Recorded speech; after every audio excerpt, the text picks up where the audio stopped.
আমরা জীবনে কিভাবে সুখী থাকবো, কিভাবে হ্যাপি থাকবো? হ্যাপি থাকার একটাই ফর্মুলা, দয়ালু হয়ে যান। আপনি মানুষের দুঃখকে বোঝা শুরু করুন, মানুষকে ভালোবাসা শুরু করুন। আপনার কাছে যা কিছুই আছে সেটাকে শেয়ার করা শুরু করুন। সেটা হতে পারে আপনার খাবার, হতে পারে আপনার টাকা পয়সা, কোনোভাবে আপনি অন্যদের সাহায্য করছেন। এটাই তো জীবন।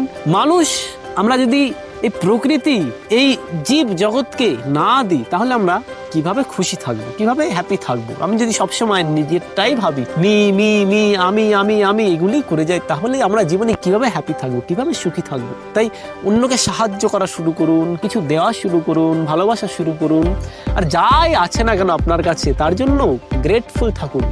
ঈশ্বরকে, ইউনিভার্সকে, ভগবানকে, আল্লাহকে ধন্যবাদ জানান যে আমাকে যা কিছুই দিয়েছেন তার জন্য অনেক ধন্যবাদ, আমি অনেক হ্যাপি। বিশেষ করে এই এত সুন্দর, এত মূল্যবান একটা শরীর জানা থাকলে আমি কিছুই ছিলাম না। তার জন্য ভগবানকে, ঈশ্বরকে ধন্যবাদ জানান আর হ্যাপি থাকুন। Thank you.